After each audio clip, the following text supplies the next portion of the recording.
할렐루야. 우리 앞뒤 좌우에 있는 분들 한번 인사할까요? 사랑합니다. 아유, 너무 좋습니다. 사랑하니까 우리 한 번 더 인사하겠습니다. 이번 주에 제가 밥 사겠습니다.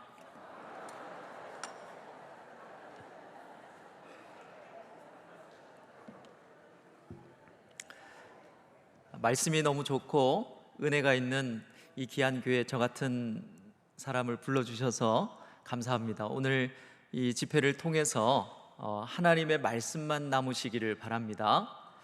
방해하는 것들이 많을 것 같고 또 제가 방해가 안 됐으면 좋겠고, 오늘 말씀 붙들고 여러분 돌아가신다면 우리의 삶에 기적이 일어날 줄로 믿습니다. 여러분들은 이 하나님 앞에서 내가 어떤 사람이다 라고 생각을 하십니까? 저는 뭐 괜찮은 사람이죠. 저는 좀 부족합니다. 만약에 어떤 분이 저한테 여쭤보신다면 저는 이렇게 대답할 것 같아요. 뭐 괜찮았다가 안 괜찮았다가 왔다 갔다 합니다. 이렇게 얘기를 할 것 같습니다. 어떤 사람한테 항아리가 2개가 있었대요. 근데 한 항아리는 금이 가 있었습니다. 이 사람은 이 항아리를 가지고 늘 물을 떠다가 먹는 사람인데, 계속 한쪽 항아리가 이제 금이 가 있으니까 어느 날 이 금간 항아리가 주인님께 주인님 이제 금간 거는 저 같은 거는 버리시고 새 거를 사시지요. 저 때문에 자꾸 2번 일하시네요. 이렇게 얘기를 했어요. 자, 그랬더니 이 주인이 뭐라고 그랬냐면 이렇게 그 항아리를 데리고 나가서 걸어온 길을 이렇게 보여주는 거예요. 봐라, 금 가지 않은 항아리는 아무것도 자라지 않았는데 네가 금이 가 있기 때문에 이쪽은 꽃도 피고 풀도 자라고 그러지 않니? 그래서 나는 네가 좋단다. 이렇게 얘기를 했습니다. 물론 우리는 이 항아리를 모셔다가 이렇게 간증 집회를 할 수는 없어요. 그럼에도 불구하고 여러분, 오늘 제가 이 말씀을 드리는 이유는 우리는 좀 더 성숙하고 또 내가 좀 더 뭔가 잘 준비가 되어 있어야 영향력 있는 사람이 되고 좀 더 이 가방끈도 길고 또 돈도 좀 더 많으면 훨씬 더 하나님 앞에 쓰임 받을 거다, 이렇게 생각하는 그리스도인들이 꽤 많이 있더라고요. 말은 그렇지 않지만 내 마음속에 쟤 같은 게 뭘 해요 라고 하는 그 기저에는 항상 내가 부족하다, 나는 하나님께서 쓰실 만하지 않다 라는 생각이 있는 것을 제가 볼 때가 많습니다. 자, 그런데 여러분, 하나님은 과연 우리의 성공과 또 우리의 가진 것, 이런 것들을 가지고 사용하실까요? 적어도 제가 믿는 하나님은 어떻게 일을 하시는가 하면 우리의 실패와 또 우리의 어떤 상처, 아픔들을 통해서 일하시는 분이신 줄로 믿습니다. 오늘 그 이야기를 같이 좀 하려고 하는데요. 오늘 이 본문은 어떤 내용인가 하면 여러분 잘 아시는 대로 예수님이 최후의 만찬을 하시는 그 날 저녁입니다. 자, 그때 예수님께서는 세족식도 하시고 그날 밤에 이제 겟세마네도 가시고 로마 군병들에게 잡히시는 그날 밤이에요. 자, 그때 예수님께서는 이제 하나님 나라가 임할 거야, 내가 죽을 거란다, 이렇게 말씀하세요. 그랬더니 제자들이 하나님 나라가 임한다 그러니까 뭐 하고 있습니까? 24절의 말씀에 보면 누가 크냐 하고 막 싸우고 있는 거예요. 하나님 나라 임하니까 자기는 영의정해라, 나는 자의정할게, 무슨 소리야, 나는 우의정할 거야, 이렇게 이제 하고 있었던 것이죠. 이런 걸 소위 말해서 자기 존재감이라고 합니다. 쉽게 말하면 자기 자랑이죠. 여러분, 여기에 계신 성도 중에 자기 자랑이 하나도 없는 분이 있을까요? 없습니다. 왜냐하면요, 이 자기 존재감이 없이 이 세상에서 살아갈 수 있는 사람은 단 한 사람도 없어요. 하다못해 자랑할 게 없으면 사람들은 뭘 자랑하냐면 500원짜리 콧구멍에 들어가나? 이런 거 자랑해요. 그러고도 막 자기 존재감을 갖고 싶어 하는 거죠. 자, 그러니까 내가 어떤 존재다, 그래서 교회에서 뭐라고 말들 많이 합니까? 내가 왕년에 얼마나 큰 은혜를 받은지 알아? 내가 왕년에 얼마나 대단한 일을 한 줄 알아? 이러면서 이제 자기 존재감을 드러내는 거죠. 여러분, 그것은 잘못된 게 아닙니다. 좋은 거예요. 자기 존재감 없이 살아갈 수 있는 사람은 없기 때문에 그렇습니다. 자, 그런데 오늘 그런 상황에서 주님께서 뭐라고 그러시는가 하면 하나님 나라에도 자기 존재감이 필요하다, 이 얘기를 하는 거예요. 왜요? 제자들은 지금 누가 더 자기 존재가 더 크냐 이 얘기하고 있었던 거거든요. 그러면서 하나님 나라의 서열 공식이 어떻게 되는가, 누가 하나님 나라에서 대장인가, 그건 한마디로 말하면 여러분 잘 아시는 대로 25절에서 27절 말씀까지에 보면 섬기는 자가 큰 자다, 이렇게 말씀을 하십니다. 자, 여러분 외우십시오. 하나님 나라의 서열 공식은 누가 큽니까? 섬기는 자가 큽니다. 그래서 이 섬기다라는 말에서 집사라는 말이 나왔어요. 교회 모든 직분은 뭐 하는 겁니까? 섬기는 직분인 거죠. 자, 그런데 이 28절에서 30절 말씀을 잘 읽어보면 예수님께서 왜 섬기라고 하셨는가, 우리 30절을 같이 한번 읽어보겠습니다. 다 같이 30절 읽겠습니다. 시작.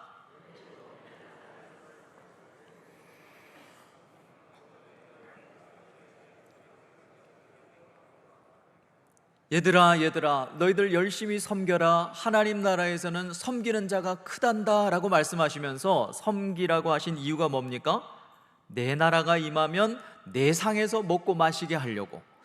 그러니까 우리 마음속에는 이런 생각이 드는 거예요. 고작 이거예요, 예수님? 식사 한 끼 하자고 이 땅에서 충성해라, 봉사해라 그러십니까? 그러니까 여러분 어때요? 손에 막 잡히지가 않죠. 차라리 너 충성하고 섬기고 봉사해라, 그러면 네 자녀들 잘 되게 해줄게. 아니면 뭐 땅을 사면 땅값이 올라가게 해줄게. 그것도 아니면 뭐 자고 일어나면 공유가 너 800에 하고 있게 해줄게. 뭐 이런 거라도 해주시면 확 마음에 와닿지 않습니까? 주님, 제가 여기 있습니다, 저를 쓰십시오, 제가 헌신하겠습니다, 이럴 수 있는데, 아니 밥 한 끼 먹자고 이렇게 충성 봉사 죽을 때까지 섬기라고 하시는 건가? 사실 이것은요, 우리 손에 이렇게 잡히지 않지만 이것은 최고의 상을 상징하는 그림 언어예요. 여러분 2000년 전에, 그러니까 예수님이 살아계실 때, 그때는 이 왕이 어떻게 상을 줬는가 하면 어떤 장군이 전쟁에 나가서 큰 승리를 이루잖아요. 자, 그러면 뭐부터 하냐면 들어올 때 카프레이드를 쫙 합니다.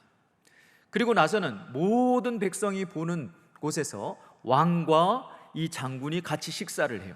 자, 그러면 백성들은 야 좋겠다 그러고 있는 게 아니라, 그 말은 무슨 말이냐면 이제 왕하고 저 장군이 이 나라를 다스리는구나, 이런 뜻이에요. 자, 그러니까 우리에게 하나님께서, 예수님께서 섬기라 라고 하시고, 그러면 내가 내 나라에 임할 때 너희들이 내 상에서 함께 먹을 거야, 이 말은 무슨 말입니까? 섬기는 그 사람한테, 섬기는 그 사람이 이 나라를, 하나님 나라를 다스리게 할 거야. 우리 손에 안 잡히죠. 우리는 뭐 다스려 본 적이 없으니까. 그런데 이건 대단한 그런 축복의 말씀이라는 거죠. 자, 28절 말씀을 보십시오. 자, 이 하나님 나라를 누구에게 맡기시는가? 28절에 보니까 너희는 나의 모든 시험 중에서 항상 나와 뭐한 자들인즉? 함께 한 자들인즉. 자, 예수님께서 누구에게 이 하나님 나라 바실레아를 맡기겠다고 하십니까? 예수님과 함께 한 자들에게. 여러분, 주님과 함께 하시기를 바랍니다. 근데 주님과 함께 하는 게 뭘까요? 어떻게 하면 주님과 함께 하는 걸까? 자, 이때 이제 예수님께서 갑자기 베드로에게 아주 이상한 말씀을 하십니다. 31절, 32절 우리 같이 읽어보겠습니다. 다 같이 시작. 시온아 시온아, 보라, 사탄이 너를 밀가부르듯 하려고 요구하였으나 내 믿음이 떨어지지 않기를 기도하였노니 너는 돌이킨 후에 내 형제를 굳게 하라. 자, 성경에 보니까 베드로도 나오고 게바도 나오고 시몬도 나오는데, 여러분 본명이, 베드로의 본명이 뭐죠? 시몬입니다. 역시 우리 동명교회는 수준이 높아요. 베드로는 헬라식 이름이고 게바는 아람어 이름입니다. 자, 그런데 시몬도 베드로도 게바도 이름의 뜻이 뭐죠? 반석. 근데 그건 좋은 말로 해서 반석이고, 우리 이 시장 용어로 하면 이게 돌입니다. 돌. 그러니까 베드로는 도라에예요. 그죠? 우리가 베드로를 무슨 제자라 그럽니까? 수제자라 그러고, 요한을 애제자라고 그럽니다. 그런데 이 수를요, 수우미양가 할 때 그 수거든요. 그러니까 제일 최고의 제자 이런 의미인데, 사실 성경에서 베드로는 최고의 제자를 의미하지 않습니다. 이 제자라고 하는 것은 무엇을 상징하는가 하면, 제자이지 않은 그리스도인은 있을 수 있을까요? 없습니다. 여러분 그리스도인이십니까? 아멘이시죠. 제자이십니까? 글쎄요. 기독교인인 건 맞는데 제자까지는, 여러분 이게 뭐냐면 교회 안에 들어와 있는 총체적 이단 사상이에요. 여러분 제자이지 않은 그리스도인은 있을 수가 없습니다. 자, 그러므로 그 제자가 뭔가 너무 생소하잖아요. 제자가 뭐지? 그냥 스승한테 배우는 게 우리는 대자라고 생각하는데, 성경이 말하는 예수님을 따라갔던 제자는 뭐지? 라고 하는, 제자가 뭔가를 드러내는 모델 역할을 하는 사람이 베드로입니다. 구약에 보면 이런 똑같은 경우가 나오죠. 사사들이 참 나오지 않습니까? 아주 특이한 시대였죠. 근데 사사가 뭡니까? 모르죠. 그러니까 첫 번째 사사를 가만히 보면, 첫 번째 사사가 누구인가를 가르쳐주는 사사의 롤 모델 역할을 하는 겁니다. 베드로는 가장 뛰어난 제자가 아니고요, 제자로 살아야 하는 저와 여러분들에게 제자가 무엇인가를 가르쳐주는 모델과 같은 사람입니다. 아멘이십니까? 예, 이걸 동의하고 계셔야 돼요. 그래서 오늘 저와 여러분들이 잠깐 살필 이 베드로의 이야기는 누구의 이야기일까요? 저와 여러분들의 이야기입니다. 베드로에게 하신 말씀이 아니라 우리에게 하신 말씀인 줄로 알고, 하나님의 말씀이 나에게 들려지는구나 믿으시기를 바랍니다.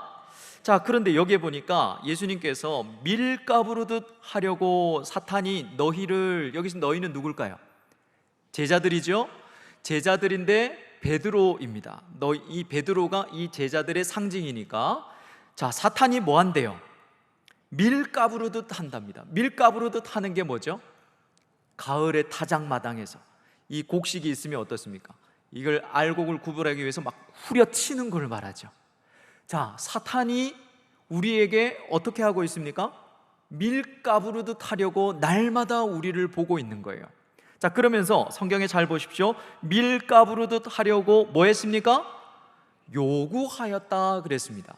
누구한테 요구했을까요? 하나님께 요구한 거죠. 여러분 구약에 이렇게 또 한번 사탄이 했다는 기록이 나옵니다. 욥기에 보면 하나님께서 봐라, 욥이 얼마나 대단하고 참 착하니 저런 아이가, 저런 성도가 내 백성이 없다 그랬더니 사탄이, 아이고 하나님, 저한테 한번 맡겨보십시오. 제가 밀가부르듯 한번 해볼 테니까 그때도 그렇게 찬송하고 감사하는지 한번 저한테 맡겨보십시오. 이게 요구하다 그런 뜻입니다. demand입니다. 자, 그런데 그 뒤에 보십시오. 내가 너희를 위하여, 여기서 내는 예수님이죠. 예수님도 베드로를 위하여 뭐 하였노니? 기도하였노니. 여러분 한 대조가 보이십니까? 우리의 영적인 상황이 어떤 상황인지 예수님께서 보여주고 계시는 거예요. 사탄도 하나님께 요구하고 있고 예수님도 요구하고 있는 거예요. 자, 그래서 이게 우리의 영적인 상황입니다. 하나님께서 허락하시지 않기 때문에 우리에게 재앙이 닥쳐오지 않을 뿐이지, 하나님이 허락하시면 그냥 재앙이 코앞에 와 있을 수밖에 없는 게 저와 여러분들의 인생이라는 말이죠. 그래서 트랩이라고 하는 선생님은 뭐라고 그랬냐면, 키를 가지고 예수님은 알곡을, 사탄은 가라지를 가려낸다. 기가 막힌 이야기를 했습니다. 자, 여러분 이 한 대조가 보이십니까? 우리가 살아가는 이 세상은 아무것도 없는 것처럼, 아무 일도 일어나지 않는 것처럼 그렇지만요, 우리가 살아가는 하나님 나라는 치열한 전쟁입니다. 피 터지는 전쟁인데 어떤 상황이냐면, 사탄이 우리를 하나님 저한테 한 번만 맡겨보십시오. 저 아무개 집사, 저 아무개 장로 잘 신앙생활 하는 것 같죠? 제가 한번 건드려 볼 테니까 그러는지 한번 보시자고요. 끊임없이 기도하는 겁니다. 예수님도 우리를 위해서 기도하고 있는 그런 상황이라는 사실을 기억하시고, 이 저녁에 드라마를 보고 쉬어도 좋을 여러분들이 하나님 앞에 나와서 말씀을 듣겠다고 이렇게 많이 나온 성도들을 보니까 하나님 참 기뻐하시리라고 믿습니다. 자, 그런데 예수님께서 베드로를 위해서 기도하신 이유가 뭐죠? 섬기는 자 되도록 기도하셨습니다. 돌이킨 후에는 형제를 굳게 하라고. 만약 예수님께서 기도하지 않았다면 베드로는 돌이킬 수 있었을까요? 없었을 겁니다. 여러분, 베드로가 그날 밤에 무슨 짓을 하죠? 3번 예수님을 부인합니다. 자, 베드로가 있고 여기 가룟 유다가 있습니다. 자, 우리 두 사람을 한번 비교해 볼까요? 누가 더 큰 잘못을 지었을까요? 가룟 유다는 어떤 죄를 지었냐면, 성경에는 예수님을 팔았다라고 되어 있지만 그냥 어떻게 했는가 하면, 성경을 여러분 사복음서 잘 읽어보면 누가 예수님인지 선생님 안녕하십니까 이러면서 입 맞추는 것으로 예수님을 가르쳐주는 역할만 했어요. 로마 군병들이 잡아가도록. 자, 그런데 베드로는 어떤 짓을 했죠? 예수님을 모른다 했습니다. 마지막 3번째는요, 내 손에 장을 지진다 하면서 욕까지 했고 저주까지 했습니다. 누가 더 잘못했습니까? 베드로가 더 잘못했습니다. 자, 그러면 베드로가 더 많이 뉘우쳤습니까? 가룟 유다가 더 많이 뉘우쳤습니까? 자, 베드로는 어떻게 뉘우쳤죠? 나가서 통곡했다 그랬습니다. 그죠? 가룟 유다는요, 자기가 잘못한 줄을 알고 스스로 목숨을 끊었습니다. 자, 누가 더 잘못을 뉘우쳤죠? 우리가 인간적으로 볼 때는 가룟 유다가 더 많이 뉘우친 것 같아요. 그죠? 자, 그런데 왜 베드로는 용서를 받고 가룟 유다는 용서를 받지 못했을까요? 물론 자살했기 때문이기도 하지만 주님이 기도하셨기 때문입니다. 내가 너를 위하여 기도하였노니 돌이킨 후에는 형제를 굳게 하라. 여러분, 예수님께서 기도하셨는데도 베드로는 뭐 했죠? 실패했습니다. 자, 그러면 여러분들이 큐티로 이 본문을 딱 만났다면 여기서 정말 중요한 교훈, 정말 중요한 명제 하나를 가슴에 턱 새겨야 합니다. 그건 뭐냐면, 내 인생의 실패는 뭘까? 여러분, 정말 부잣집에서 귀하게 자라신 표정입니다만 딱 여기까지만 가려 있으니까 모르지만, 적어도 저도 목회를 하면서 많은 권사님들, 많은 집사님들이 목사님, 제 인생은 왜 이렇게 인생에 굴곡이 많을까요? 왜 이렇게 제 인생은 힘들까요? 실패하고 넘어지고 참 숱한 날 하나님 앞에 눈물로 지샜던 적이 많은데, 여러분, 베드로가 예수님이 기도했는데도 그가 실패했다면 우리의 인생의 실패는 뭘까요? 어떤 사람이 죄를 짓고 넘어졌어요. 그러면 당신 말이야, 그래가지고 무슨 집사야, 이렇게 말할 수 있는 걸까요? 어쩌면 우리의 인생의 실패는요, 필수 과정일지 몰라요. 여러분, 여기서 실패 없이 지금까지 오신 분 계십니까? 실패란, 오늘 이 본문이 우리에게 말씀하시는 것은, 얘들아, 너희 인생의 필수 과정이란다. 베드로는 이 실패를 통해서 뭐가 되냐면 사명자가 되죠. 그래서 야사에 보면 뭐라고 적혀 있는가 하면, 베드로는 새벽마다 이 닭 울음소리에 벌떡 잠을 깼다고 그래요. 그래서 새벽 기도를 베드로가 만들었다, 이런 얘기도 있습니다만, 이 실패가 베드로를 사명자로 만든 것입니다. 성공이 사명자를 만드는 것이 아닙니다. 여러분, 이 베드로의 실패의 목적은 뭐죠? 32절 하반절에 보니까 돌이킨 후에는 뭐 하라고? 형제를 굳게 하라고. 여러분, 베드로의 실패는 형제를 세우기 위한 것이었습니다. 믿으십니까? 꼭 기억하십시오. 베드로는 제자를 상징하는 인물이고 저와 여러분들을 대표하는 인물입니다. 우리 인생의 실패는요, 성공을 위한 게 아닙니다. 실패는 성공의 어머니 아닙니다. 여러분, 실패한테 물어보십시오. 그런 아들 둔 적 없다 할 거예요. 그건 인간적이고 세상에서 가르치는 말이죠. 우리는 성공을 위해서 실패를 숙연히 받아들이는 게 아닙니다. 여러분, 첫째, 앞으로도 우리의 인생에 실패가 찾아오거든요. 내 인생에 그렇게 신앙생활 열심히 하고 관리한다고 관리했는데 나 상한 가운데 또 몹쓸 병이 찾아오거든요. 그렇게 눈에 넣어도 안 아픈 내 아들, 내 딸을 믿음으로 잘 자랐는데 이 아이들이 인생을 살아가다가 인생의 숱한 많은 어려움들을 만나고 좌절하고 넘어지고 그런 모습들을 볼 때요, 여러분, 숙연히 받아들이십시오. 그러나 성공을 위해서 받아들이지 마시기를 바랍니다. 무엇을 위해서 주님은 우리의 인생의 실패를 허락하십니까? 놀랍게도 주 안에서 형제를 세우기 위해서라고 말합니다. 형제를 세우는 게 뭐죠? 섬김이에요. 제가 아는 어떤 사모님이, 제가 섬겼던 교회가 교육자만 약 한 130여 명 됐습니다. 그러니까 사모님들도 많았겠죠. 근데 그 중에 한 사모님이 유산을 하셨어요. 세 번째 유산을 하셨는데 많은 사모님들이 가서 위로를 하는데도요, 위로가 안 되더래요. 그런데 어떤 사모님이 와서 아무 말도 안 하고 손을 잡고 그냥 같이 울었는데 이상하게 하나님의 위로가 임하더랍니다. 그래서 이상해요, 사모님이 저 손잡고 기도해 주시는데 위로가 돼요. 알고 봤더니 사모님이 뭐라 그러냐면 손을 꼭 잡아주시면서, 사모님, 나도 6번이나 유산을 했어. 여러분, 그 수많은 실패를 지날 때 이 6번 유산하셨던 사모님은 얼마나 힘들었을까요? 내가 아직 부모로서 준비가 안 되니까 이렇게 하나님이 시련을 주시는가 보다 그랬는데, 지나고 나니까 아니었어요. 그 실패들이 또 다른 실패를 경험하는 수많은 성도들을, 형제를, 자매를 세우기 위한 것이었다는 거죠. 여러분, 이 실패가 베드로로 하여금 형제를 형제로 보게 한 겁니다. 지금 제자들은 뭐 하고 있습니까? 경쟁자예요. 누가 더 크냐? 그런데 이 베드로의 실패가 비로소 형제를 경쟁자가 아니라 형제로 보게 하더라는 것입니다. 사랑하는 성도 여러분, 우리 교회 안에는 경쟁자가 없어요. 장로 경쟁자도 없고요, 권사 경쟁자도 없는 줄로 믿습니다. 지역장도, 또 우리 구역장도 경쟁자가 아니에요. 전부 다 뭡니까? 형제입니다. 그런 영적인 안목을 주시는 것은요, 우리의 인생의 고난밖에는 없어요. 실패밖에는 없습니다. 교회의 사명은 뭘까요? 사람 더 많이 모으는 게 아닙니다. 교회의 사명은 형제를 굳게 세우는 것인 줄로 믿습니다.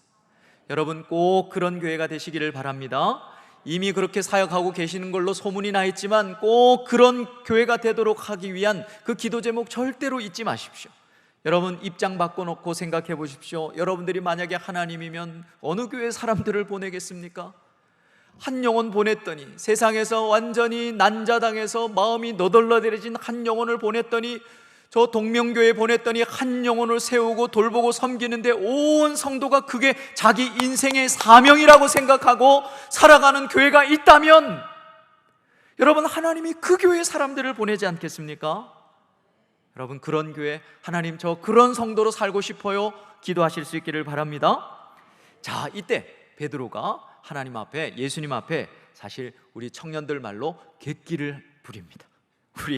그게 무슨 말인지 33절을 같이 한번 읽어보겠습니다. 33절 다 같이 시작.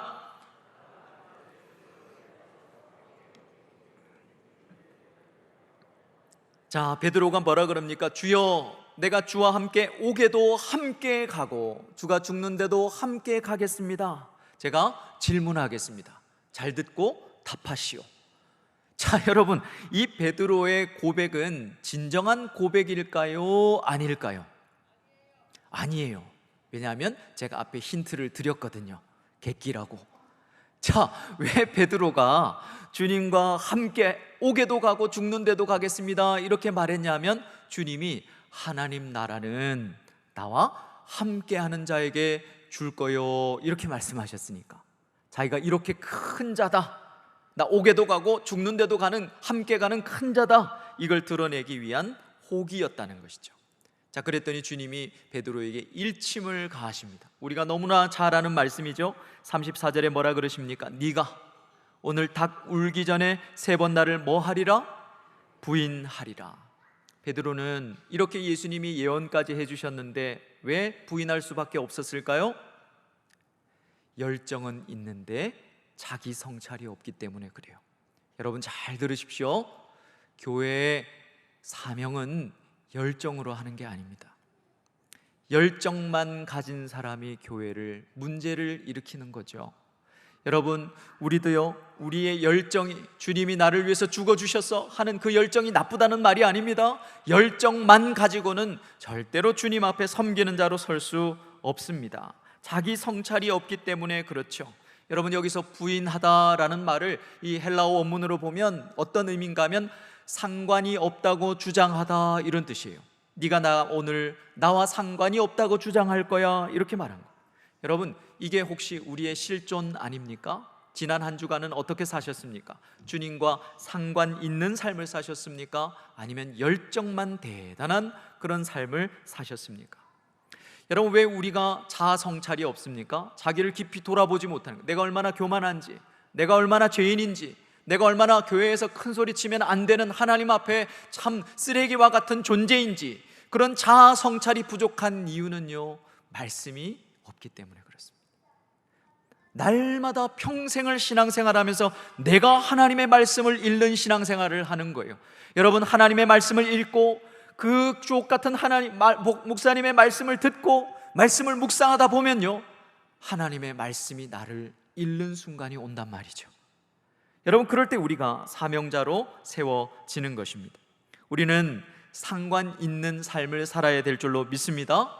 그리스도인은 주님과 상관 있는 삶을 살아야 합니다. 그게 부인하지 않는 삶이에요. 입으로 굳이 난 예수님 몰라요, 이게 아니라 주님과 교회는 다니는데, 착실하게 11조는 하는데 주님과 상관없는 삶을 사는 사람들이 너무 많다는 겁니다. 그러면 상관없는 삶은 뭘까? 상관 있는 삶은 어떻게 살아야 될까? 주님이 이미 말씀해 주셨어요.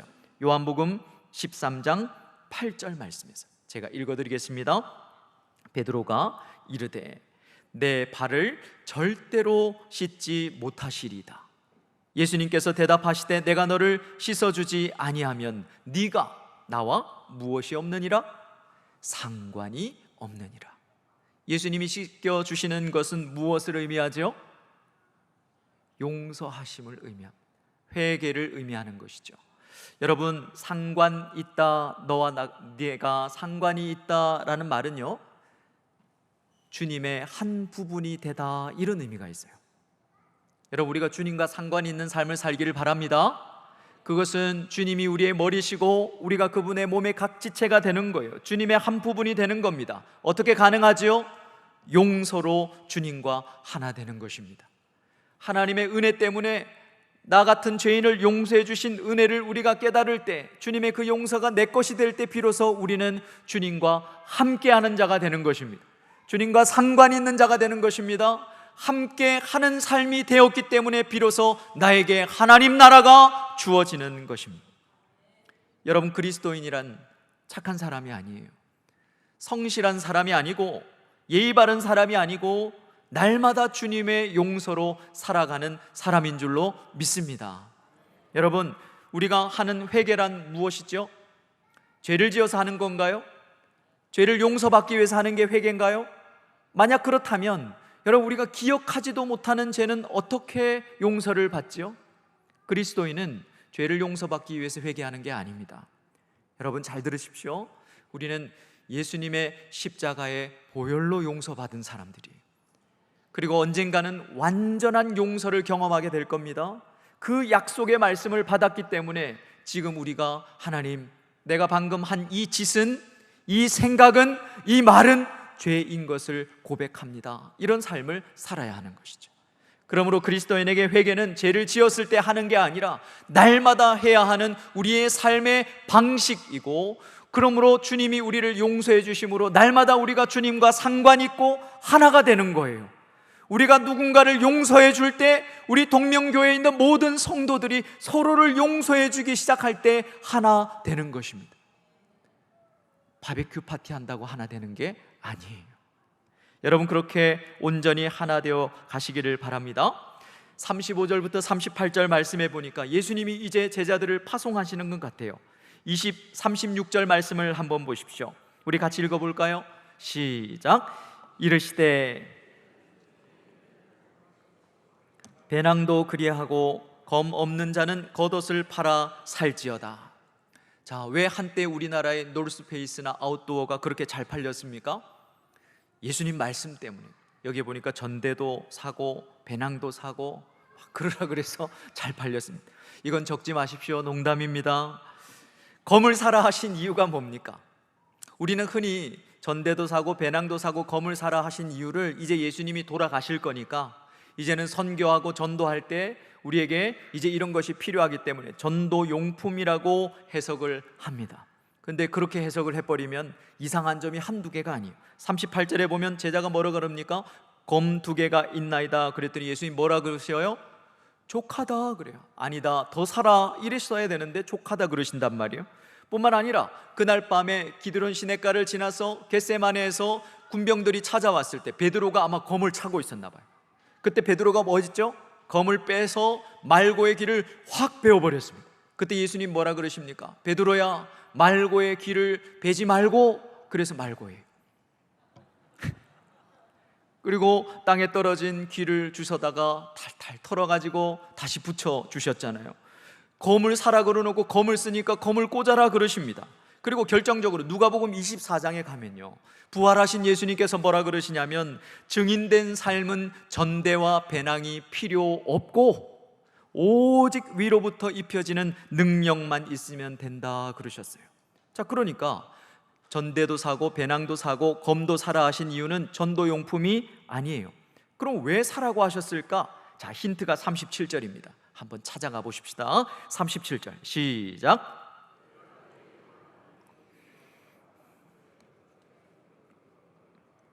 내가 이루어져야 하리니 내게 관한 일이 이루어져 가미니라. 자, 36절과 37절에는 한글 성경에는 번역을 안 했지만 이 헬라어 성경에 보면 뭐가 생략되어 있냐면 왜냐하면 이렇게 번역이 되어 있어요. 자, 이 왜냐하면을 넣어가지고 제가 번역을 해보면 이제는, 여기서는 이제는 이라는 말은 지금부터는 이런 뜻이 아니라 지금 당장은 이런 뜻입니다. 지금 당장은 전대나 배당이나 특별히 검을 사라. 왜냐하면 기록된 바를 이루기 위해서니라. 이렇게 말합니다. 자, 그러니까 전도를 하기 위해서 이제 이런 게 필요하다 이게 아니라 검을 사라고 하신 이유가 뭡니까? 기록된 바를 이루기 위해서래요. 자, 그리고 성경 가지신 분들은 어플에는 안 나옵니다. 자, 37절에 자세히 들여다보면 반가로로 이렇게 풋노트가 되어 있죠. 각주가 처리되어 있습니다. 그 밑으로 쭉 따라가 보면 거기 밑에 뭐라고 적혀 있죠? 이사야서 53장 12절 이렇게 적혀 있습니다. 자, 제가 한번 읽어보겠습니다. 이 본문의 말씀을 이사야서 53장을 이루기 위해서 검을 사라 하신 거예요. 읽어보겠습니다. 그러므로 내가 그에게 존귀한 자와 함께 몫을 받게 하며 강한 자와 함께 탈취한 것을 나누게 하리니 이는 그가 자기 영혼을 버려 사망에 이르게 하며 범죄자 중 하나로 헤아림을 받았음이니라. 그러나 그가 많은 사람의 죄를 담당하며 범죄자를 위하여 기도하였느니라. 목사님 읽으셨는데 더 모르겠습니다. 이 기록된 바가 뭐냐? 여러분, 두 가지로 정리해 드릴게요. 첫째, 두 가지입니다. 예수님이 범죄자로 여겨지셔야 된다. 그리고 두 번째는 범죄자를 위해서 예수님이 기도하셨다. 이 두 가지를 이루기 위해서, 그러니까 너희들이 오늘 밤에는 검을 갖고 있으라. 그래서 오늘 본문의 말씀을 하면 범죄자, 불법자로 여겨지도록 하기 위한 겁니다. 여러분, 표준 원문이라고 하는 성경에 보면 이 누가 범죄자라고 기록되어 있는가 하면 예수님과 함께 달려있는 양쪽의 강도가 범죄자다 이렇게 얘기를 해요. 그러나 여러분 생각해 보십시오. 함께 달린 범죄자들이, 죄인들이 범죄자인가요? 예수님을 십자가에 단 저와 여러분들이 범죄자인가요? 저와 여러분들이 범죄자이죠. 그러므로 여러분, 주님이 오늘 베드로를 위해서 기도하셨다, 이 말은 무슨 말이냐면 베드로로 상징되는 제자들인 저와 여러분들을 위해서 기도하셨다는 뜻입니다. 믿습니까? 여러분, 여기까지 잘 따라오셨죠? 여러분, 이 상징, 주님이 우리를 위해서 기도하신다, 이게 베드로가 베드로를 위하여 내가 너를 위하여 기도하였노니 이 말씀의 의미입니다. 자, 여러분, 이제 제가 오늘 이 본문의 말씀은 대충 설명을 드렸습니다. 이제 하나 묵상해 봐야 될 게 하나 있어요. 예수님이 베드로를 위해서 기도하셨습니까? 안 하셨습니까? 하셨죠. 원문으로 들여다봐도 기도하였노니 과거형입니다. 근데 베드로는 어떻게 됐죠? 넘어졌습니다. 도대체 예수님은 베드로를 위해서 어떻게 기도하셨을까? 저는 오래전에 이 말씀이 해석이 안 되는 거예요. 도대체 뭘 위해서 기도하셨길래 베드로는 넘어질 수밖에 없었을까? 여러분, 지금도 하나님 보좌 우편에서 우리는 이 마땅히 빌 바를 알지 못하는 존재들이지만 주님은 지금도 우리를 위해서 기도하시는 줄로 믿습니다. 베드로를 위해서 시험을 없애달라고 기도하셨다면 그날 밤에 베드로는 넘어지지 않았을 거예요. 근데 그렇게 기도하지 않았다는 뜻 아닙니까? 그렇죠? 이 땅에 계시는 동안에 예수님의 기도는 단 하나도 땅에 떨어진 바가 없는 그런 기도를 하신 분으로 묘사되고 있는데, 도대체 뭘 위해서, 어떻게 베드로를 위해서 기도하셨길래 베드로는 넘어지고 그렇게 부인할 수밖에 없었을까? 능력도 없고 효력도 없는 기도를 왜 하셨을까? 그래서 우리도 주님이 날마다 우리를 위해서 기도하시는 거 믿는데 그래서 우리도 날마다 넘어지는 걸까? 도저히 모르겠는 거예요. 일주일 내도록 이 말씀을 끙끙 앓으면서 걸어다니면서도 이 말씀을 묵상하고 아무리 봐도 모르겠어요. 그러다가 이 말씀을 원문으로 공부하다가 보니까 예수님이 사복음서에서 우리에게 기도를 가르치실 때 헬라어에 크게 한 4가지 종류의 단어를 가지고 기도를 가르치십니다. 그런데 오늘 여기 사용되어 내가 너를 위하여 기도하였노니라고 하는 이 데오마이라는 단어는 이 보편적인 기도의 단어가 아니었어요. 그리고 이 단어를 공부해 보니까 여러분, 옛날에, 그러니까 훨씬 더 오래전에 헬라어의 이 의미는 어디에 묵다라고 하는 의미가 있었던 거죠. 여러분, 불과 30년만 지나도요, 언어의 단어의 의미가 바뀌는 말들이 많이 있습니다. 여러분, 영어의 이 게이라는 말이 무슨 말입니까? 게이죠. 예, 우리가 아는 그 게이입니다. 그런데 40년만 해도 이 게이라고 하는 말은 그냥 조이라는 말이었어요. 기쁘다, 기쁨이라는 말이었습니다. 보십시오. 30년, 40년만 지나도 언어의 뜻이 바뀌죠. 자, 헬라어도 똑같습니다. 지금은 요청하다, 기도하다, 간구하다는 뜻이지만 조금 더 전에는 이 기도가 어근이 뭐냐면 어디에 묵다라는 거였어요.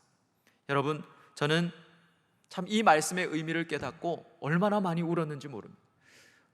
얼마나 많이 운 건 거짓말이고 좀 울었습니다. 너무너무 큰 은혜가 되어서요.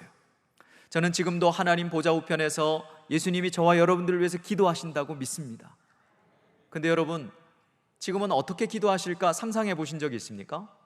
예수님은 더 이상 십자가 지시지 않으셔도 되죠. 구속사역이 끝났습니다. 그러니까 어떤 분들은 이렇게 상상을 해요. 천국은 좋은 곳이니까 예수님이 유대인들이 입는 그 성가대 가운 같은 그런 살랑살랑한 옷을 입으시고 비스듬하게 누우셔서 선풍기 틀어놓고 샤인머스킷 드시면서, 유대인들이 앉아있는 이 비스듬하게 드시면서 이렇게 누우셔서 주님, 하나님, 저 집사 또 저러네요, 저 권사 또 저러네요, 이렇게 기도하실 거라고 생각하십니까? 여러분, 그렇지 않습니다. 예수님이 구속사역을 끝내고 하늘에 올라가셨을 때 내가 너희들을 위해서 기도할게 하신 장면을 보여주신 장면이 있어요. 그때가 언제냐면 바로 겟세마네 기도입니다. 겟세마네에서 주님은 어떻게 기도하셨죠? 땀방울이 핏방울이 되도록 힘쓰고 애써 더욱 간절히 기도하셨습니다. 목사님, 그 기도는 예수님이 십자가를 지는 게 너무 고통스러우셔서 그렇게 기도한 거 아닙니까? 물론 온전한 인간이셨기 때문에 인간적인 고뇌도 섞여 있는 것이죠. 그러나 문맥상 그 기도는요, 제자들을 위한 기도였습니다.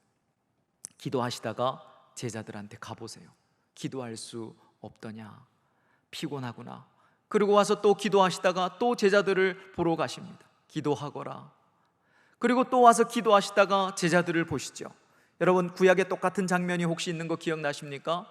엘리사입니까? 엘리사가 이제 비가 올 거라고 얘기를 해놓고 자기 얼굴을 무릎 사이에 넣고 간절하게 기도하다가 자기 시종에게 혹시 저 바다에 구름이라도 떠 있는지 봐라. 없습니다. 그리고 또 간절히 기도하는데 또 봐라. 없습니다. 간절히 기도하는데 뭐 조그만한 게 떠오릅니다. 여러분, 그 장면하고 딱 오버가 되지 않습니까? 예수님은 제자들을 위해서 그날 밤에 기도하신 거예요. 주님, 하실만 하거든.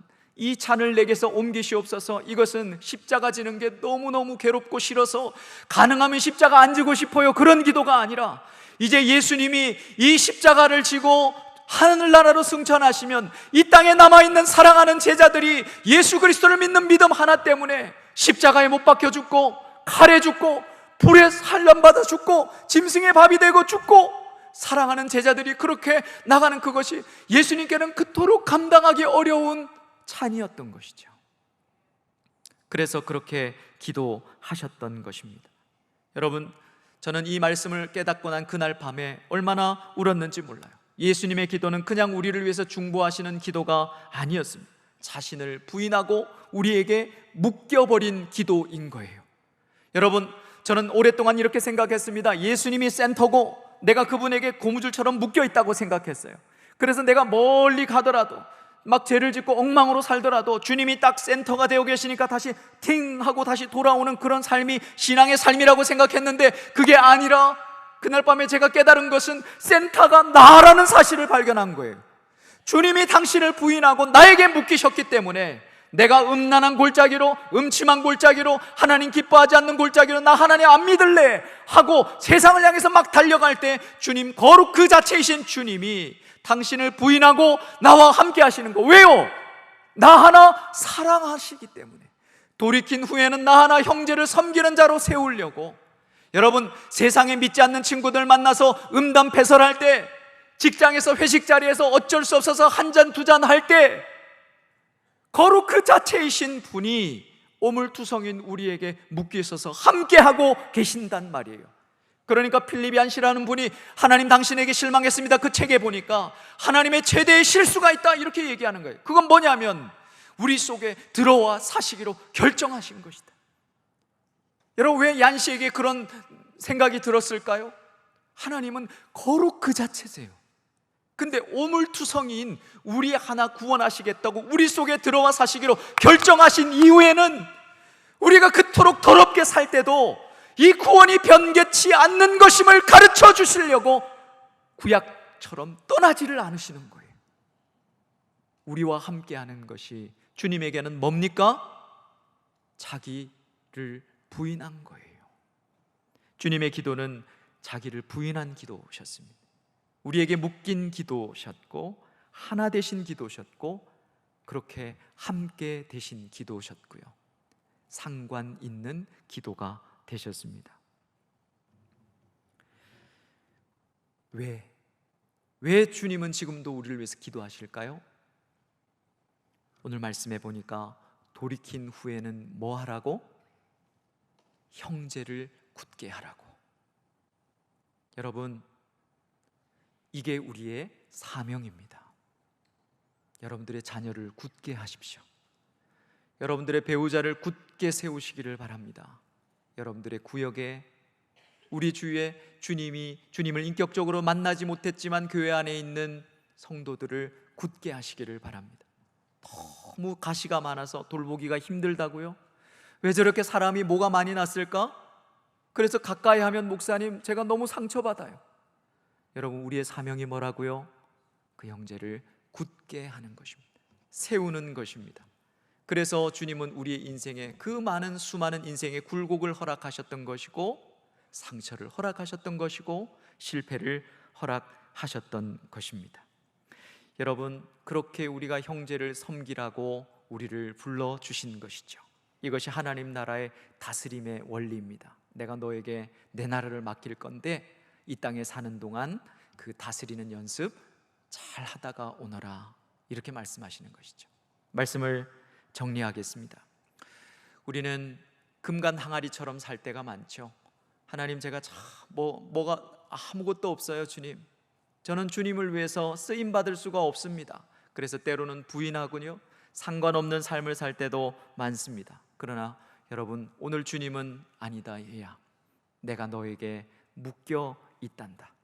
그게 주님이 나를 위해서 뭐 하는 겁니까? 기도하시는 것입니다. 우리는 그래서 절대로 망할 수가 없어요. 절대로 가룟 유다의 자리에 갈 수가 없어요. 1000만 번 제약을 짓더라도 우리는 돌이킬 수밖에 없습니다. 무엇 하라고요? 왜 그렇게 하실까요? 이렇게 부족한 우리에게 하나님 나라를 맡기시려고. 여러분, 이 다스림을 잘 훈련하시기를 바랍니다. 돌이킨 후에는 우리가 어떻게 형제를 섬겨야 될까요? 어떻게 굳게 해야 될까요? 주님이 보여주신 방법 그대로, 본을 보여주신 그대로 여러분, 우리가 우리 자신을 부인해야 합니다. 자식 농사는 부모가 자기를 부인하지 않으면 못하는 거 아닙니까? 배우자와 함께 행복한 가정을 만들려면 자기를 부인하지 않고는 안 돼요. 여러분, 우리가 교회 안에서도 어떻습니까? 형제를 섬기는 방법이 뭐죠? 발 씻어주는 거 아니에요. 밥 사주는 거, 물론 그런 거 다 좋아요. 그러나 우리가 형제를 섬기는 것은요, 나를 부인하고 그 형제에게 묶이는 겁니다. 그렇게 살면 안 돼 판단하고 정죄하는 거 아니에요. 그 사람이 틀렸더라도 내가 나 자신을 부인할 때, 져줄 때, 그렇게 우리는 부모님에게 그런 사랑을 받고 여기까지 온 거 아닙니까? 그 사랑 주님도 우리에게 주셨어요.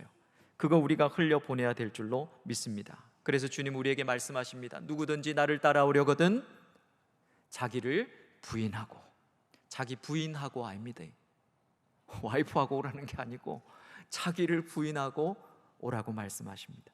여러분, 예수님의 기도를 기억하고 사시기를 바랍니다. 절대로 예수님 기도 때문에 우리는 망할 수 없는 존재들인 것을 아시기를 바랍니다. 돌이킨 후에는 내 이 땅의 생명이 다하는 그날까지 형제를 섬기고 굳게 하는 것이 내 사명인 줄로 알고 사는 저와 여러분 되시기를 주의 이름으로 축원합니다.